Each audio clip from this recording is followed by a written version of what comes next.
Benchill Council Estate in Wythenshawe, on the outskirts of Manchester. It's one of the most deprived council estates in England, which faces serious problems of unemployment, poverty, crime and poor health. Wythenshawe became infamous in the 1990s as the home of the UK's first 12-year-old mother and boasts some of the highest male suicides and unemployment rates in the country. But one man has decided to take these problems face on. Greg Davis grew up on the Benchill estate and worked as a doorman for 10 years in Manchester's pubs and clubs. But when he heard the local church faced closure, he decided to take it on with dreams of improving Wythenshawe. I didn't want to see the church close, that was that. I had absolutely no idea what I was going to do with the building. If you look at the geography of the building, it's a very prominent building on a very prominent corner. Any landmark in an inner city estate, and I'll say this quite broadly speaking, any landmark which you can describe on a mobile phone in one sentence is a drug dealing corner. The main part of the building had been completely vandalised, there was no roof, it was just a play area for kids. To the extent of there was human crap in the corridors. I mean, that's a very special type of vandalism. What's it like to live in Wythenshawe? I think for some people it's like living in hell. But in one sentence, it's cool to be bad. Would you mind? I'll put it to them if they can move it. Greg's vision was to create a heart for the community. But for this to work, he realised he had to persuade other local leaders to work with him to form a management team. The best way to describe a local estate leader is if your car is stolen or your property's burgled or taken away, you probably won't go to the police. There's always certain people you can knock on the door and say, you couldn't get my car back, could you? These people are estate leaders. Jimmy McCulloch and Lenny Robinson, who were members of the management team of the United States. Leaning heavily on the days of when we worked as doormen, it became a quite simple crossover to think that there's certain people in Wythenshawe that have got this influence at street level. It's always struck me that there's networks that can control the kids, that can control vandalism, that can control burglaries, you know, that are just so well developed, so well maintained, that are completely ignored. Now, if you can tap into those networks, again, what could you not do? Greg's foresight has resulted in the United Estates of Wythenshawe, a profit-making gym with 500 members and a place where people gravitate to. We see about 150 people a day and we make a £1.50 charge to come in. All money that is over the running costs and the manager's salary goes back into local community ideas. The gym as a business works great, the gym as a social enterprise works fantastic.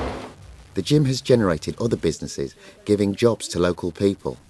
And that's the way we've developed all the facilities in the UW is by people approaching us with an idea, us providing the finances, basically setting them up in a business within the United States, and then us giving them a rent-free period where they can establish the business.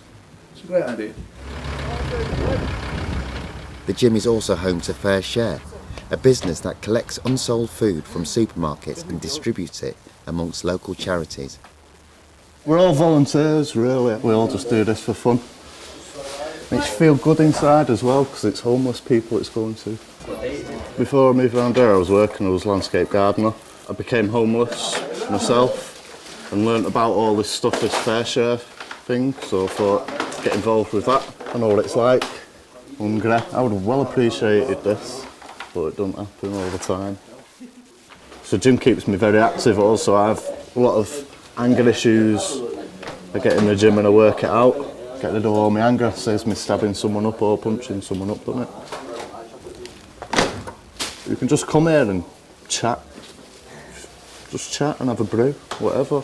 But this is the main thing I'm more interested in. Gives me something to do. There's nothing else to do in Wythenshawe. Find something for me to do and I'll do it. One of the things that I'm really interested in is just providing something for the kids to do which is positive. I'm really interested in aspirations, what's the dream. All the kids on this estate have got something that they really want to do. Now if they can come here and tell us, at least we can begin to work with them. And I think the kids know that now. Are you coming? Yes, Greg. Yeah, man. All right. Right, what, down there in a bit? We've been here for 10 years. We've never suffered vandalism. We've never had one instance of graffiti, we've never had a break-in, we've never suffered, ever, any instance of antisocial behaviour of any variety since we've been open. And I think that's down to the way that we've developed. We've included at every step of the way the local kids off the estate. So the vandals of the area have actively been involved in developing the building.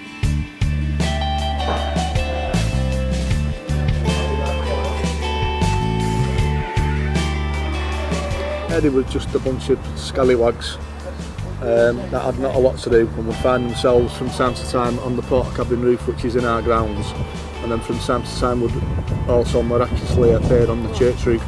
It turned out to be this charming bunch here, and during the course of the conversation we had with him, one of them asked if he could work for us, and we worked out this car washing scheme which they do now every Saturday religiously. They turn up at 9:30 in the morning, they leave at 3, and they clean 10 or 15 cars, earning £50 a week. Enterprise. We considered that we represented a golden opportunity for the authorities to come in and to speak with these kids.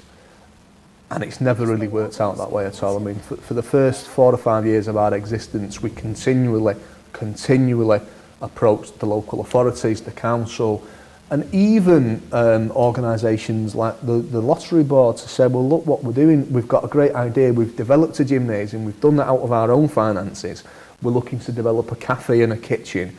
You know, can we just have can we have maybe £1,000, a couple of thousand? Continual no. I do feel passionate about it. I think I'm looking at the way regeneration, typically the way regeneration runs in inner city areas. And it's irritatingly bad. It's not just bad, it's irritatingly bad.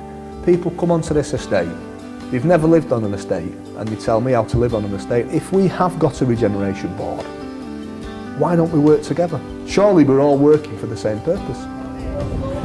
It doesn't take a great amount of effort to change somebody's attitude by 2 degrees.